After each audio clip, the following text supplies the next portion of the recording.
This is Comic Picks by the Glick. Hey, I'm your host, Jason Glick. Hi, Jason. What's on tap? What do you have? What's going on? Okay, well, it's like I know this one took a little bit longer than usual to get to because of reasons. But like after last year, when I talked about some buried garbage of manga, Golden Boy, and that was because I I thought that oh well, it's like there's I could have done this other series, but hey, Golden Boy was just like 9 volumes and change, so I could just talk about that and be done with it. And oh god, did I regret it! It's like while the anime is like a classic amongst fans of my age, this one the manga is based on just did not have like the level of comedy, character, charm that it had, and it's like oh my god, it's like I by the time I was done reading about it, like I just thought like why did I take why did I take some of the time doing this? I mean, it wasn't even like a good hate read. It's like I regret my choices, and I regret the fact that I decided to like not talk about this other series I was like looking into at the same time. That would be Billy Bat by Naoki Urasawa primarily, and also his co-writer Takashi Nagasaki. Now, like Naoki Urasawa is like one of the most venerated of manga creators in recent memory, mainly because of his epic serial killer manga Monster, and also it's like his incredible follow up 20th Century Boys, which he also wrote with Nagasaki's co-writing assistants, and that was like a fantastic series. I can't remember like the exact date when it finished because I should have looked that up before I started doing this, but it was like it was like my pick for comic of the year when it finally wrapped up. Just a really well done, well told suspenseful series about like about people who just like could not like let go of the childhood stuff that they loved, and just like used it to like influence their how the world should be as well. And in the meantime, like we also got his Master Keaton manga about a like former soldier of fortune. It's like who was also like had an interest in archaeology, but after that, we and how can I forget Pluto, which is his retelling of of Osamu Tezuka's like Astro Boy story, the strongest robot in the world, which a lot of people really like, but I did not because it's a rare example of science fiction where it's like there's like that doesn't have enough science. It's like and just it just causes you to like question like all of the it's like what all of its like robots were doing in there. It's like I it's like it's told well enough that like his storytelling confidence, like kind of like propel you over all of these lapses in scientific logic and all. But in the end, it's like I definitely did not like it as much as everyone else. And when I rewatched it with friends, at, well, it's like re-experienced the story after Netflix made their own like anime version of it. Well, like they wanted having like the same issues that I had with it as well. So that's kind of the angle where we're coming from with this latest series I'm talking about. Because while he's currently working on his own series, like solo, with Asadora, which is basically like the girl who loved Godzilla, and it's basically like a take on just like it's like how this one girl encounters like like this like giant kaiju like at different points in her life, and that's been generally pretty entertaining so far over the course of its 8 volumes so far. But here's the thing: after Urasawa and Nagasaki finished like 20th Century Boys, and between when Urasawa like picked up Asadora himself, well, these two creators did another series called Billy Bat, and that's a series that they did for another publisher, not Shueisha slash Shogakukan, but Kodansha. And basically, like, we have not gotten a proper release of this series in the U.S. for reasons that are specious at best. Urasawa has basically said that he was concerned about certain people, like, reading more into, like, the characters, like, in the series, and taking offense to that, which he basically translates to one of the characters, like, is a thinly veiled take on Walt Disney, and he's basically worried about the House of the Mouse, coming to get him. Then there's also the fact that there are a lot of like veiled, like his and Nagasaki's takes on certain, like, bits of American history, such as, like, the JFK assassination and 9/11, and also there's also, like, some even, like, like, religious issues as well, which, hey, like, Judas Iscariot is also a character in this manga as well. Sounds crazy, right? But what is Billy Bat about?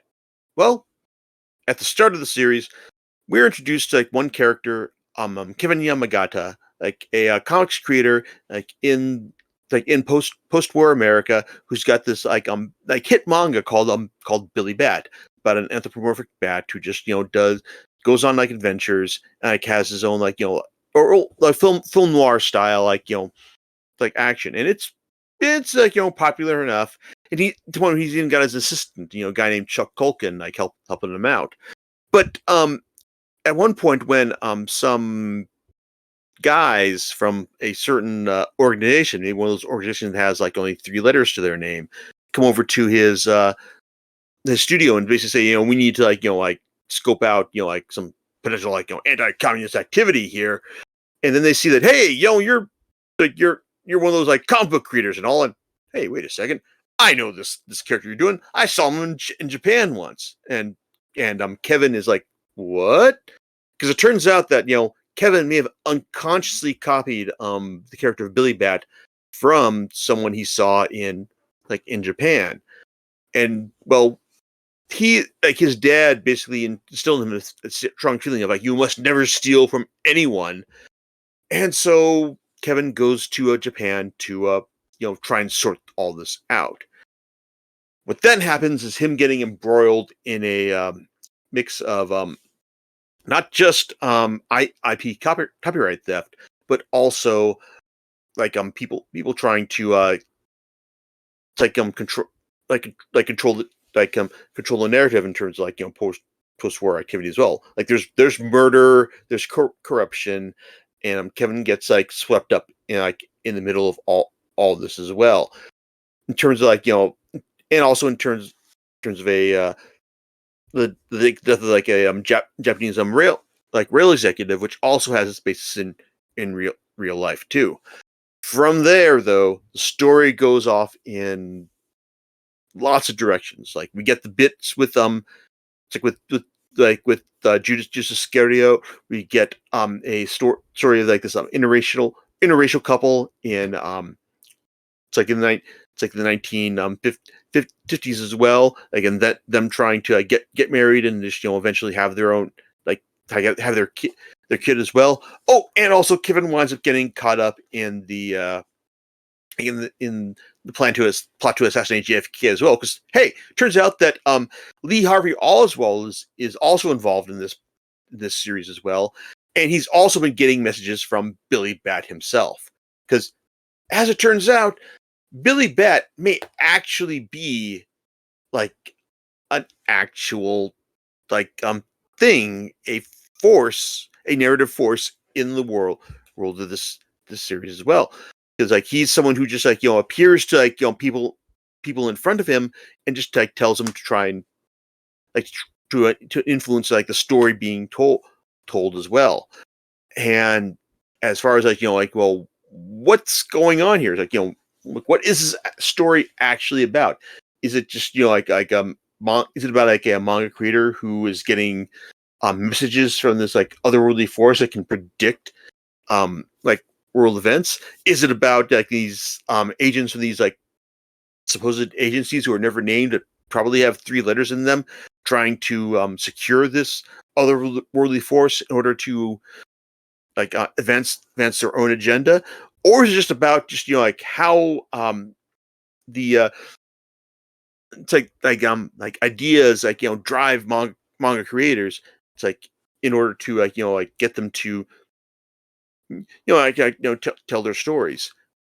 Well, the problem with this series is that I really couldn't tell you this series. The problem with Billy Bat is that it's like unlike Urasawa's other landmark series, there's not a really easily graspable like plot thread to to get you like involved in what's being story being told here. Now, Urasawa is good at like inventing sympathetic characters like Kinji. Sorry, like Kevin. Like his Japanese name is Kinji, and the interracial couple who has to who also has a tie tied to him as well. Also, like because it turns out they're the parents of a person who will be Kevin's successor in terms of telling the story of Billy Bat, Kevin Goodman, and also like their Walt Disney analog Chuck Culkin, because turns out that while like the real Chuck Culkin is like a guy who's like working as Kevin's assistant. Well, the um air quotes Chuck Culkin is also a guy who was like almost about to be assassinated by or executed by one of Hitler's like firing squads, but then was given like a directive by the Fuhrer himself to go and like, hey, I need you to go to America, secure the rights to this character, and just like make him popular and and beloved by millions. And that's where this where this Chuck Culkin guy, like their Walt Disney analog comes from. And in terms of just like finding out just what is he like meant to do, just so you're conflating like Walt Disney with Hitler's agenda. Okay, that's a choice. That's something you probably could have like made an entire series of. But in terms of just like driving this one, it's just like one of like multiple story threads that come along, because then Kevin gets involved in this like a plot thread about a ninja scroll that may control the power of Billy Bat, that was like secured by ninjas from back in the feudal era, which also constitutes its own arc as well. It's like, oh, and then there's also this second generation Japanese girl, Jackie Momochi, who is also one of the recipients of Billy Bat's wisdom as well, and how she's just kind of just like, oh, I just want to live a normal life, but nope, I'm tuned into this crazy plot thread as well. And and then there's also this guy Charles DeVive, who's also at first working for Joe Culkin in terms of just like taking out other people who've made their own Billy Bat fan comics as well, and that can threaten to his control of the narrative of Billy Bat. But then eventually winds up being went over to the side of the good guys as well.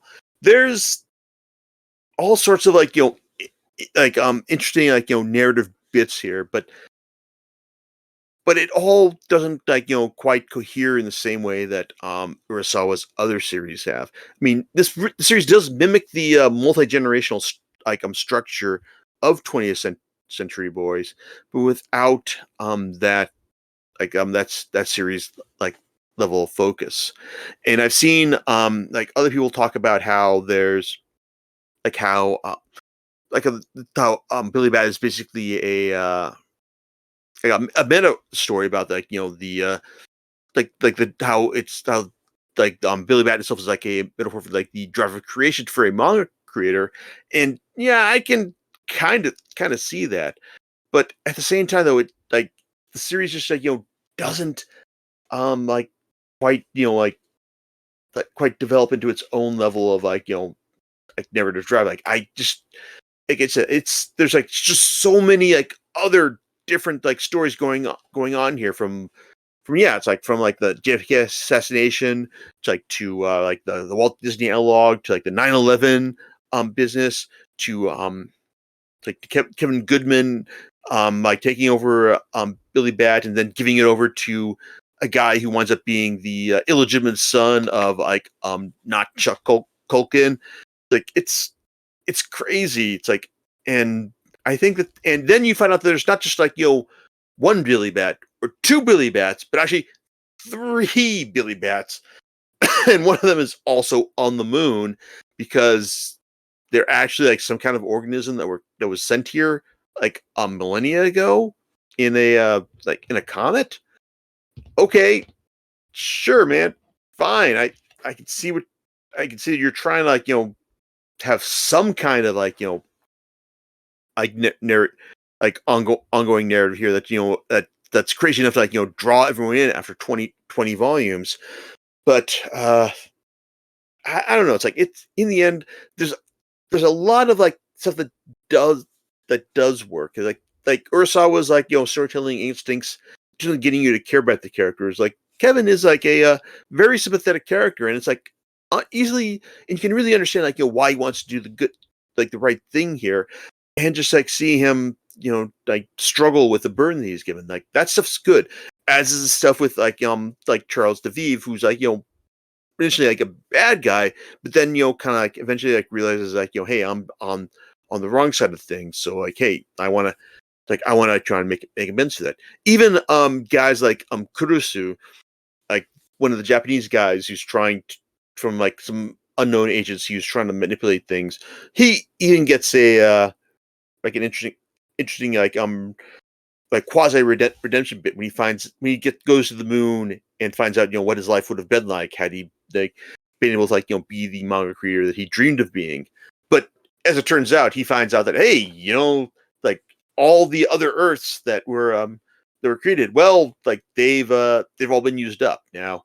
So hey, you're going to like work with like this one as well. It's like, well, at least it's like Kevin Goodman has to like steer the story in a way that like that prevents Kurusu from like ending the world as we know it. Which okay, fine, this is crazy, but you're just like like telling a story that just like is just like oh, there's just like like so weird and so nuts and just doesn't have the focus for like conveying its very best bits, which do include a bit at the end when you get like two guys fighting in an unnamed war, but it turns out they're both fans of Billy Bat, and like they've also got their own reasons for saying, hey, how are we gonna like reconcile things without actually killing each other, even though like you're both on opposite sides of this conflict. There's good stuff here, but it's just like so unfocused and just so confusing that on one hand, yeah, I am kind of disappointed that we haven't gotten a proper English version of this yet. But at the same time, after having read this, I'm actually kind of glad that it hasn't been given a proper English release, because that would mean I would actually have to like go and buy this and find some space on it for my shelf, like for a series that I am just like deeply conflicted about. So yeah, Kodansha, thanks for not publishing it, because hey, I can just go ahead and just read the scanlations of it and just just absolve myself of any moral responsibility for like properly paying for it, because you haven't given us a proper English release of it. Which if they do this after I've recorded this podcast, then well, I guess I'll have to like start posting photos of it to the blog to show you that yes, I have been buying like copies of this series that I read through scanlation, and just to make things right and all. But it's also worth noting that while I was reading the scanlated versions of this, the site that I was reading it got hit with the DMCA takedown, and I was thinking, oh shit, that sucks. Well, how am I gonna find a new place to read subsequent volumes of this? Well, I did, because there are some people who just don't give a shit about that kind of stuff, And so I did do that. Only now I had to put up with it's like the like a site that just didn't have like the same level of like speed or like transcription. And I also had to put a lot of like ads for like big boobed like anime character games as well, because yeah, I understand that like if you want to like like take the stuff down, then yeah, it's like you're definitely with like Kodansha is definitely within their right to do this. But at the same time, though, it's like there's just like some sites are just not gonna care, or they're just like not just not aware of, and that like this takedown is just gonna like force people who want to read it, like me, further down the rabbit hole in order to like to read it. So yeah, Kodansha, if you really want to like do like like it's like stop like piracy, then yeah, give us a proper like English release of it. But don't really, because I don't want to like pay for this, or but like that's just me. But if you do buy it, if you do make an English release for it, then yeah, I will pay for it, because I'm not a bastard. It's like I do think that Urasawa does deserve to get paid for what I read. And but hey, if you're not going to do that, then oh well. And that's basically why I think that Billy Bat is not buried treasure of manga, but buried mediocrity of manga. Like if you want to read like something that's like the person's Urasawa at his best, go read Monster, like, or 20th Century Boys, or Master Keaton. Right? Yeah, you read the first couple volumes of Master Keaton, and then go read the final volume, because those are pretty solid. Or even Pluto, because I think Pluto is better than this, because it was only 7 volumes and this is 20. So there you go. Those are my thoughts. All right. Well, I guess then, what do you think you're going to talk about next time? Well, I guess depending on how things work out, we may just be talking about the next volumes of Void Rivals and Transformers, or maybe something completely different, depending on how things go. All right. We'll catch you next time on Comic Picks by the Glick. Laters.